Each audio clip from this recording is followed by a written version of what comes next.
I don't think it was necessary to give Ritsu powers. That's something we need to talk about. Are there really middle schoolers in Japan that live by themselves?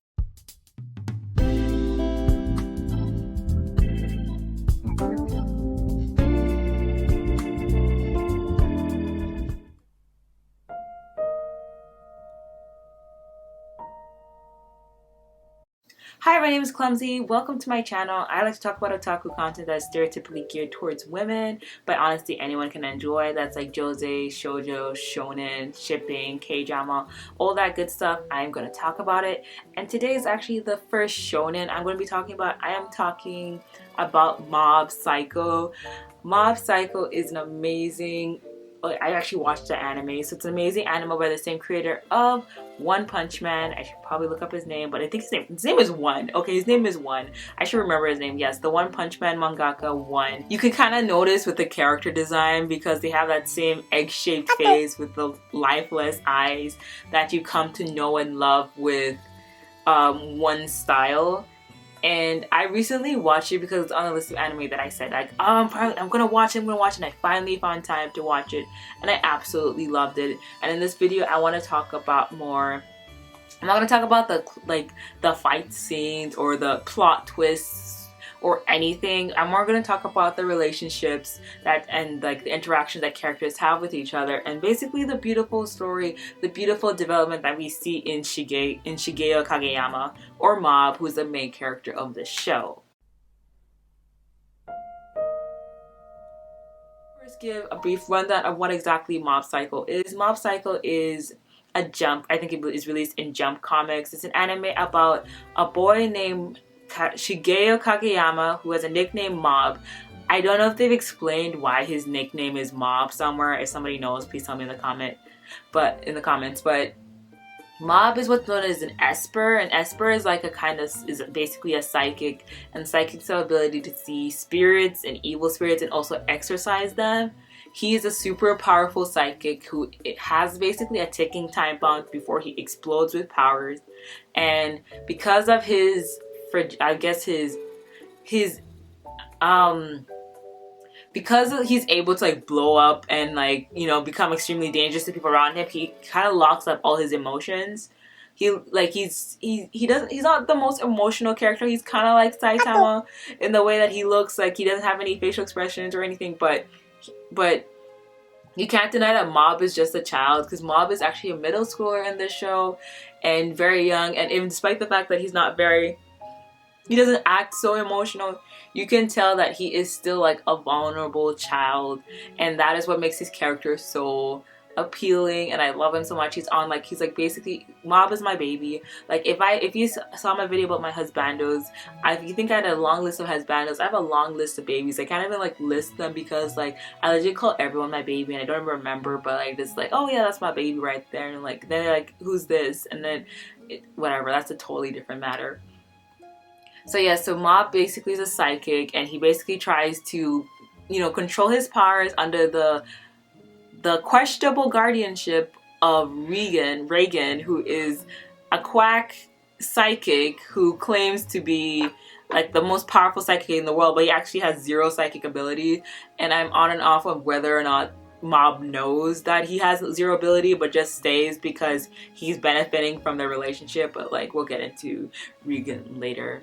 What really the One Punch Man mangaka is really holding out of those. I did not know he could write such emotional storylines. Like, you watch One Punch Man and it's a very action focused kind of TV show with comedy, you know, put in there. Whereas when you watch Mob Psycho, it's a more of an emotional journey that you have with Mob, a bit of talk no jutsu in there, and you basically watch this kid who is so shy get out of his shell, begin to realize that he is just a normal person. Here, being a normal person or just being a cog in the machine of society is not something that is looked down upon or seen as something like you don't want to be a conformist or just be a boring person. Here, being a boring person is something that is welcomed and really like, well, it's not idolized, but given a positive light, and that is something Mob moves towards doing. Unlike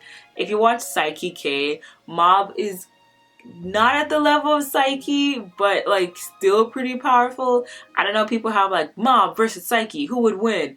I'm not gonna go into that argument right there, but the main difference between Psyche and Mob is that Psyche uses his psychic abilities for almost everything and has little to no control without his antennae, while Mob tries not to use his psychic powers at all. He tries to be the most basic middle schooler, and that's something that I really acknowledge about his character, what makes him so interesting, and what makes Mob Psycho not your just regular shonen anime, but more of like a story, like a high school story of like a middle school story of someone's trying to find themselves as they grow up to become, basically get fit into society.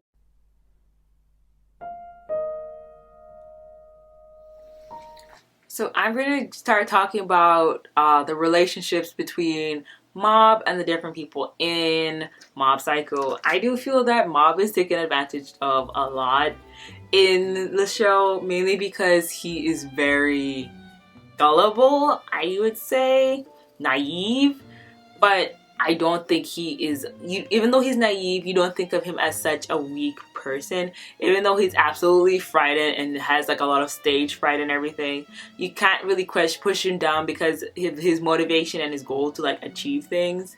So I'm gonna just start with my first character I'm gonna talk about. I'm gonna talk like from really the least person I cared for to the person that I believe I should talk about last. I'm gonna talk about Regan last. So if y'all wanna go to that point, y'all are free to go. We're gonna start with Ichi Misato. Yeah, her name is Ichi. Ichi is the blonde girl. She's like a journalist, and she basically wants to use Mob to become a cult leader.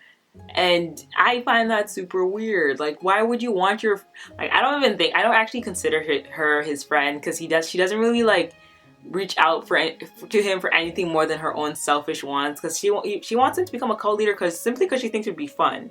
And I think that's terrible. Why would you put that upon your friends? And that's just not right. What are the adults in this show doing? Like, I want to talk about that. There are no teachers in this show. What the hell?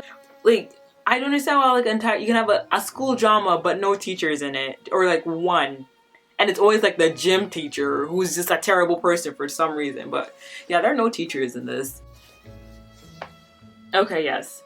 So Ichi keeps trying to get him to join a cult and become a cult leader, and I think that's not okay at all. But whatever, I don't really care much for her character. I think next we have Tome Kurata. Okay, so Tome is actually the leader of the paranormal activity club in their school, which apparently is a very common theme in Japan, because I've read so many mangas where they have a paranormal activity club, and like, is that really that regular? Like, just like, yeah, we just want to do occult stuff, the occult club. Yeah, that's the proper name, the occult club. I guess a lot of schools have that there, and I find it kind of strange. But she finds that Kageyama is an expert and wants him to help her find aliens. The reason why I put her a bit above Ichi is because she actually takes the initiative to hang out with him, even if it's not just to do expert stuff. But like, yeah, you take him out to a karaoke bar, sing with him, basically have him have a regular middle school life. Which is why I think she's an actual friend compared to Ichi. But let's continue. Next, we have the Body Improvement Club. In this show, the Body Improvement Club is basically Mob's way to better himself, and I feel like that's absolutely beautiful. The Body Improvement Club kind of took over the club room as the cult club, which they used to keep for storage. The members of the Body Improvement Club kind of remind me of the Bird Knuckles from the webtoon Lookism. The main character, the leader of the Body Improvement Club, Musashi Goda.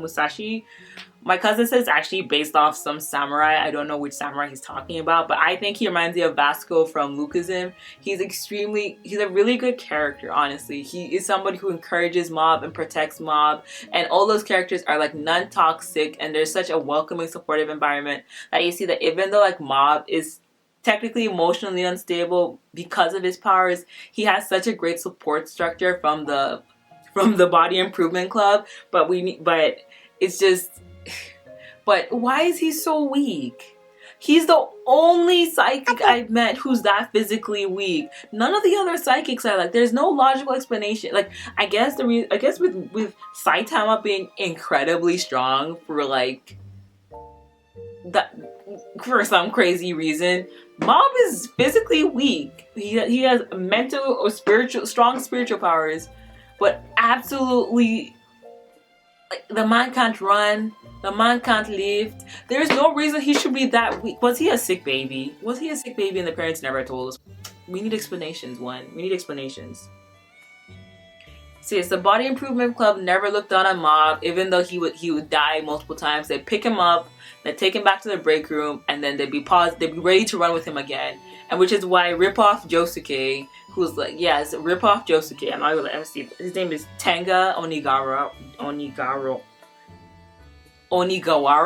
Yes, that Ripoff Josuke, they did him so dirty. But he calls we really like trust in Mob as well. He knows, I don't think he understands his power, but he's aware that Mob is strong. Let's move on. Hello there. Okay, the next character I want to talk about is Teruki Hanazawa. Or I just wrote him down as Blonde Boy. Honestly, at some point, I'm not going to remember any of these people's names besides Shigeo or Mob. Or Mob and Regan, which is sad. But yes, Teruki is a reflection of somebody Mob could have been. Mob was lucky enough to have Regan, even though he's a quack, to basically guide him and keep in control and humble him. Humble him? Yeah, humble him. Be humble. Because if it wasn't for that, he could have become Teruki, who would have most likely have become the leader of Claw, that villain guy, I forgot his name. Who basically, the leader of Claw, that guy who tried to take over the world. Because Teruki had all the ego and mannerism of that guy right there. So if he had not been put in check by Mob, then yeah, like, there's gonna be another guy trying to take over the world because they think they're the strongest in the world. Teruki was egotistic. He was a playboy, all that kind of stuff. A playboy in middle school, to me, what are y'all doing? It's middle school. Go play video games or something. I don't know. But after being absolutely destroyed by Mob, pushing him to the point of where he just lost, he went beyond 100%. The guy had to be humbled. He was there bare as day, exposed, and bald. I was so sad. Like, it was like, dang, you didn't gotta do them like that. And Mob felt so bad afterwards. I thought it was funny. And then Regan's like, what is this child talking about?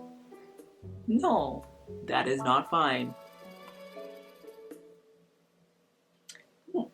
So I was glad that Teruki changed so quickly, but no one really changes that fast. He had a drastic 180 real quick. It was that's that kind of like JoJo 180 turn. Like, 1 second they're fighting you, and the next second you're going on a journey with them across the world, and y'all the bestest of friends. Teruki had that 180 change. Teruki was Kakuin from Jotaro's. Jotaro was only 17. From Jotaro's story. Like, that's how much the character changed. And, you know, like, he had this haircut. I remember looking at him, I'm like, who allowed you to leave the house like that? Who allowed you to purchase? He looked like one of those British soldiers. How can they let him leave the house like that? How did he think that was okay? Like, as mature as he acts, he thought that hairstyle was okay. And then I found out that he lives alone. That's something we need to talk about. Are there really middle schoolers in Japan that live by themselves? Is that legal? Is that legal? Moving on. The next character is Ritsu. Ritsu is Kageyama's little brother. Kageyama's Mob's little brother. I have mixed feelings about Ritsu. I go back and forth of whether or not I should like him or not. I acknowledge that he does love Mob, and he will defend him everything, and I don't think he is a bad character. I personally just don't like him. I don't think it was necessary to give Ritsu powers. I understand why he did, and I can acknowledge why the author did it, because there's not, like, because I think Ritsu is just greedy. I think he's just greedy. Now, is being greedy good? But no. Is there anything wrong with having a greedy character? No, because that's the kind of character that one decided to put in the story. But I feel like Ritsu had a brother complex. I understand he was afraid of Mob, but like Mob's mom would roast him every single day and nag him, and he never did anything. And you know, that means because Mob, it was only certain things that could push Mob to the breaking point. And I understand that he was afraid of doing that to his brother, but you know, he loves his brother so much, and it was only seeing his brother in pain that caused him to go through that reaction. I believe he just couldn't stand the fact that Mob was better at him or had something that he didn't have. And I feel that was totally pointless, because when you reach further on in the story and he says the reason he wanted to become an Esper is so that he could have something he could work and strive towards and be good at. No, I thought that, I was like, that's such a dumb reason. Like, having something that you're like working towards and you're proud of, something you want to be committed to, that's great. But I don't believe that being an Esper, that was just enough for you to be an Esper. Like, that should, you could do that with anything. You could become a great baker, you could become a great runner. He was already smart, athletic, popular. What else did he need? Oh, my brother has this. Your brother had none of that. Like, sure, he envied you, but he didn't. Well, like, I guess he did work every day to get. No, he didn't work every day to get popular. He worked every day because he wanted to confess to the girl he liked. Simple goals. You just greedy. Like, how come my brother has all these powers and I don't? But like, I don't even know. That was that greediness that kind of like made me not like Ritsu so much, because like oh yeah, I understand him wanting to be an Esper, but like I don't feel like he needed to be an Esper. Like, just let your brother have it. Just let your brother have one thing he has above you. Just you can't let him be proud. You can't give him his glory. And just like in Saiki K, no, their parents are basic people, and they barely appear in the show except to nag them every now and then. But you know that they both love their parents, because their parents seem like such sweet characters and nagging characters when they do appear. Next we have Dimple. Dimple is an evil spirit that had been almost completely exorcised by Mob. He was actually a cult leader of the Laughing Cult. He planned to make a Laughing Cult so that he could become God. I guess he wanted to be a laughing god and just be control of people. I don't know any particular thing he'd gain. Like, if thinking about it now, he's a spirit. He doesn't eat. I don't think he eats. He doesn't eat. He doesn't like have any real, what is there to enjoy? Because like if you could like eat or have fun or like watch TV or do nothing all day, he can already do that as a spirit. I don't personally see the appeal of him wanting to become a cult leader, because like they can wait on him head and toe, but he doesn't need anything head and toe. Like, he doesn't need to wear nice clothes. He doesn't need. Anyways, that's not what I'm here to say about Dimple. Dimple is the fun mascot character of the show. He's just a little blob that you can look up like, oh, that's from this show. He's like Khan from Bleach, except like he's like Khan from Bleach because he does actively play a role. He's not enough for him. It's not like enough to just be like a cute, just a side, like he's a side character, but he's effective enough or influential enough for the story that where his absence could be felt. Because I remember worrying like, oh, will Dimple come back? And then he just came back. I was asking my cousin was like, oh, will Dimple come back? And he was just there. Like 5 minutes later, I just had to wait 5 minutes and he would come back.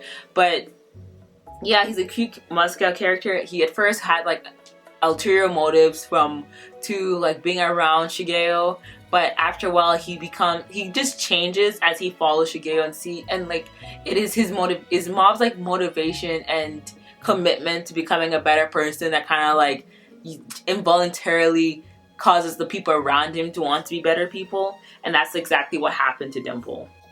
And now we're gonna go to my cousin's favorite character, a character that I both enjoyed and just like shouted out and got angry at multiple times, is Regan.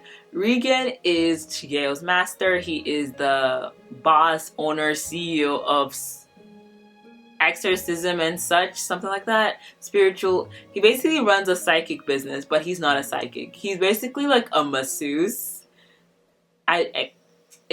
Just understand, he's a masseuse, and he uses like his basic knowledge of like spirits to try and exercise them, but basically Mob does all the heavy lifting.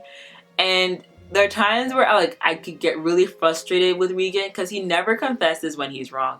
Regan is an adult, but he's also very much a child, and Mob, he just takes full advantage of Mob, and like I'm not sure if Mob is aware, but it reaches a point where I think he knows that Regan is a fraud, but Mob does benefit from Regan's knowledge because Regan does say some smart things every now and then, and that is why you like, okay, that's why we keep you around, you know. And he does, you know, join the fight every now and then and actually try to fight. And one thing I appreciate about him is that if you realize it's something Mob doesn't want to do or Mob isn't capable of doing, he's like, let's just run then. Like, he doesn't want to force him to do anything beyond that. And he makes a good point when they're fighting like these Agents of Claws, like, you guys are fighting middle schoolers. You're fighting children. Come fight me. I'm the adult. Knowing totally well that he's gonna get beat because he has no powers. But he's like, no, I'm an adult in this situation. I must take care of these kids right here. And that is something I really appreciate because, like, I know in My Hero they tried to save the kids, but no, they're also putting the kids in the front line. These are like 13-year-olds, 14-year-olds. They're like, yeah, you guys have to fight villains. What? But then, like, Regan also does that because he makes him fight spirits, but at least, like, not spirits that he believes are too strong with him, unless Mob was like, nope, I'm still gonna fight them. And that's basically beyond Regan's control because Regan's mad weak and Regan's just like that. There was, like, an episode where we got to see more of Regan outside of him just being the such and such owner, the spiritual psychic, where he actually started to take on jobs and to be able to achieve missions on his own. And it was when he began to realize that Regan actually had no friends his own age, which is really sad. Only his mom would send him messages on Facebook. Super sad. Then Mob had taken a break, and it was just nice to see how good one storytelling is. Like, you don't see that stuff in, well, I guess you can look at Geno's background. I also haven't watched One Punch Man in a minute. Like, anyways, you really see the storytelling in Mob Psycho flourish when we look into Regan's story of him trying to be independent and not rely on Mob, but then realizing how alone he is, or what really inspired him to keep working as a psychic was actually Mob. I do think that afterwards he should have taken, like, initiative on his own to, like, you need to cross. What was I saying? I was talking about Regan. I feel like Regan should have also taken more chance to make friends his own age. He now has, like, when the anime ends, he does have that other guy that joins the group. And I don't know if that qualifies as his friend, but, like, you know, beggars can't be choosers. So, like, I do like Regan a lot. But, you know, just like Mob, he's a character that has had growth, and I believe will continue to grow because my cousin told me that it's still going on. I did not know Mob Psycho was still going on. If I were to wrap up, I really recommend you watching Mob Psycho. If I know I probably dropped a few spoilers here and then, but Mob Psycho is just, it's a really good story of vulnerability and self-discovery of a child with superpowers, because, like, a child with superpowers is still a child. He still needs to discover himself. He still needs to, you know, find things that make him happy in life, and that is what Mob goes through. And even though he's, like, a superpowered child, and that's what makes Mob Psycho more than just a shonen. I didn't talk much about the action or the really goal of the fighting thing, but it has some epic animation fight scenes, let me just say that. Well, thank you so much for watching. I'm going to end here. I did shoot 2 videos today, none of which I have edited or going to be able to edit until I get a hard drive, because I'm actually out of storage on my computer. So yeah, this is going to be fun, but thank you so much for watching again, and enjoy the rest of your day. I need to stop saying that. Bye.